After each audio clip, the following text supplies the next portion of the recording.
Salut, c'est Vince, j'espère que tu vas bien. Aujourd'hui, on va voir comment se débarrasser de ce putain d'écran. Surcharge du système. Le moteur audio n'est pas parvenu à traiter toutes les données requises dans les temps. Vous pouvez essayer d'augmenter la taille de buffer ES et de modifier l'option multithreading dans Logic Pro Préférences Audio Périphérique. La musicien.fr, oulala, c'est sexy. Alors pourquoi on a ce message, hein, tu dois sans doute le connaître, c'est très souvent quand la session commence à être un peu chargée et que en fait on a un petit peu, alors soit on a fait n'importe quoi, soit on est un petit peu ambitieux entre les plugins qu'on va utiliser, les banques de sons qu'on va utiliser et la machine qu'on possède. À moins de posséder une grosse bête de course, ça va être compliqué de surcharger la mule. Alors, j'ai fait un petit projet dans lequel, alors le son est dégueulasse, hein, je te préviens tout de suite, donc fais gaffe à tes oreilles. J'ai multiplié je sais pas combien d'instances de sérum pour en fait te montrer l'exemple typique de ce qu'il faut éviter de faire. Et puis on va voir ensuite dans la session comment récupérer un petit peu comment récupérer l'affaire parce que voilà, en gros on arrive à un point où on n'arrive plus à bosser dans sa session, où ça devient très compliqué de faire quoi que ce soit. Et du coup, en général, on s'arrache les cheveux à ce moment-là. Donc tu vois, il y a différentes manières de régler cette question, mais la première manière, il n'y a pas besoin de le voir dans l'ordi, c'est juste toi réfléchir de penser en fait aux outils que tu vas utiliser et de peut-être avoir une utilisation un petit peu plus sobre dans ton workflow plutôt que de dupliquer des pistes. Peut-être tu peux réfléchir à d'autres manières d'atteindre en fait le son que tu recherches. Parfois, c'est juste peut-être faire un petit choix de son qui est différent ou utiliser un envoi dans un bus puis traiter le bus plutôt que de multiplier le nombre de plugins, etc. Donc il y a différentes manières de le faire et ça c'est vraiment dépendant de ton workflow. Donc c'est pas ce qu'on va aborder ici. Là on va voir vraiment des points plus techniques qu'on peut utiliser pour corriger, qui vont te permettre en fait d'alléger la charge du processeur de ton ordi. Alors bon, j'ai un petit spectateur là.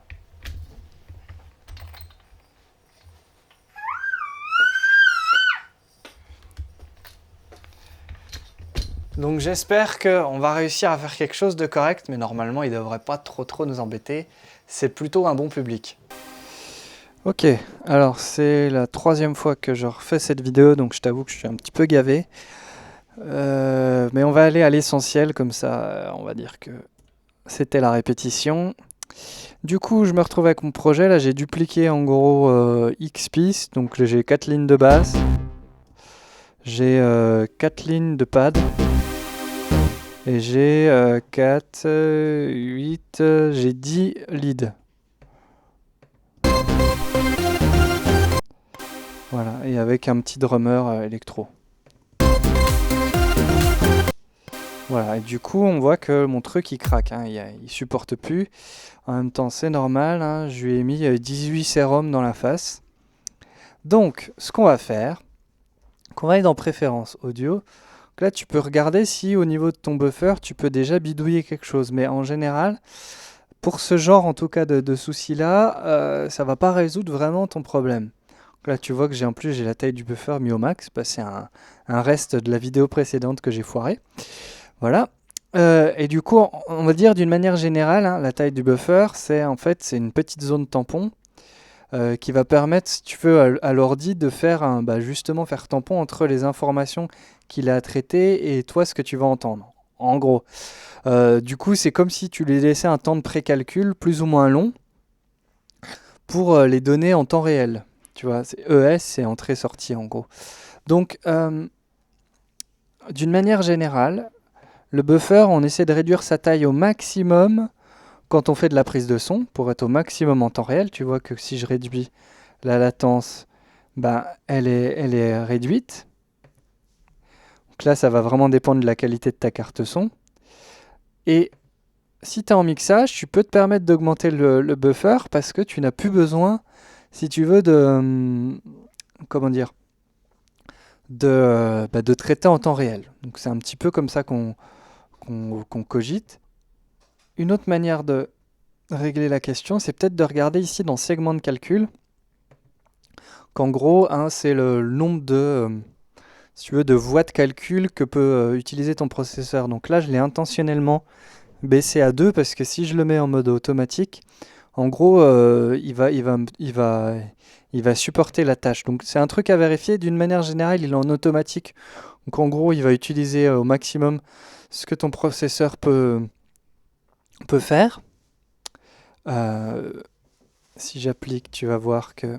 One eternity later. Voilà, donc on voit ici que le CPU est réparti en différentes lignes. Maintenant, avant, on en avait 2. Là, on en a 8. Et du coup, bah, je vais plus avoir ce problème de charge CPU. Voilà, donc je vais remettre pour les besoins de notre petit tuto à 2. Qu'à chaque fois, ça doit réinitialiser Core Audio, donc c'est toujours un peu chiant. Parce que du coup, il recharge un peu les samples et tout, bref. Juste une chose, parce que du coup, comme c'est la troisième, j'ai oublié de le dire. Si tu veux voir un petit peu où en est ton CPU, tu viens ici et tu vas sur personnaliser, parce que tu te retrouves peut-être avec un écran LCD comme ça. Et donc, si tu veux voir la charge CPU, tu vas dans personnaliser et tu as CPU et le disque dur à droite. Voilà. Ok. On voit que c'est quand même invivable. Donc, une manière de faire, c'est de faire un bounce en place.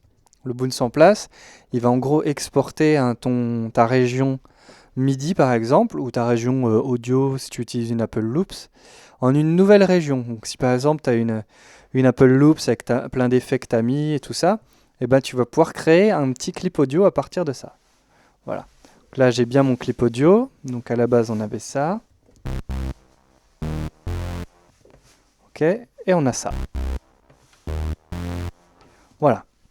Donc ça c'est une manière de faire. Donc une fois qu'on a décidé que c'était bon, on peut se permettre de supprimer du coup la piste MIDI en question. Voilà. Mais disons que c'est une manière un petit peu définitive de faire. Donc c'est pratique notamment pour les Apple Loops. Mais si tu utilises des notes MIDI, tu vas peut-être vouloir revenir dessus derrière. C'est pour ça qu'on va utiliser le gel de piste. Donc tu vas dans configurer en tête de piste, gel. C'est la fameuse fonction freeze ou gel de piste. Donc maintenant on a un petit flocon de neige. On va juste regarder ici dans l'inspecteur de piste le mode gel. Donc tu as deux options, soit source uniquement, donc il va juste geler en gros tes notes MIDI et ton synthé MIDI, ou alors pré-fader, donc il va prendre tous les effets d'insert que tu auras pu mettre. Donc si par exemple je mets une distorsion, oups, on va mettre ça. Voilà, et puis un autre son, j'en ai mis une autre au hasard. Voilà. Donc maintenant, on a la fonction gel ici qui est en vert ou alors en source uniquement qui va être en bleu. Voilà. Donc on va dire qu'on va prendre pré-fader parce qu'on veut également freeze les effets. Donc on sélectionne les pistes qu'on veut geler. Et on appuie sur espace, il va lancer le gel, voilà.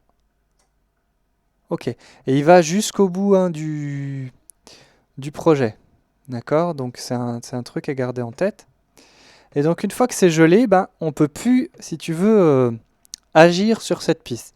C'est-à-dire que l'audio est rendu en tâche de fond, comme sur un logiciel vidéo. Mais si tu veux, le MIDI est figé en l'état. Si je veux modifier une note, tu vois, il me propose de la dégeler. Donc ça veut dire que je ne peux plus rien changer. Pour ça, ça oblige à être un petit peu sûr de soi. Et pareil pour les effets de ma piste. Tu vois que ici, mon sérum, il est gelé. Donc je ne peux plus y accéder. Il y a une petite icône avec le flocon. Et pareil pour mes delays, mes effets d'insert. Je ne peux plus y toucher parce que j'ai mis gel de piste pré-fader. Donc si par exemple, je me mettais en source uniquement, que je gelais ma piste, voilà, il fait calcul rapide. Du coup, je peux encore utiliser mes effets. Par contre, je ne peux pas utiliser mon sérum. Voilà. Donc c'est une manière de faire, donc on va voir ce que ça donne. Et là, aux joies, on a récupéré notre CPU et du coup, on peut continuer à bosser sur les autres pistes sans que ça craque dans tous les sens. Voilà. Donc c'est un peu comme ça qu'on récupère hein, son projet qui est à bout de souffle. Ce qui est bien, c'est que ça va t'obliger, si tu veux, à faire des choix et à être un petit peu sûr de toi parce que du coup, que tu bounces en place ou que tu gèles tes pistes, ben, si tu veux revenir en arrière, tu vois, c'est un petit peu compliqué.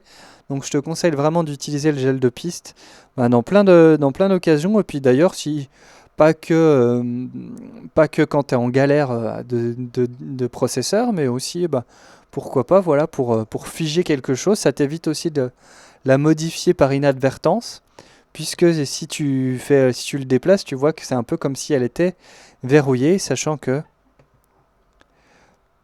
tu peux aussi protéger hein, ta piste. Voilà.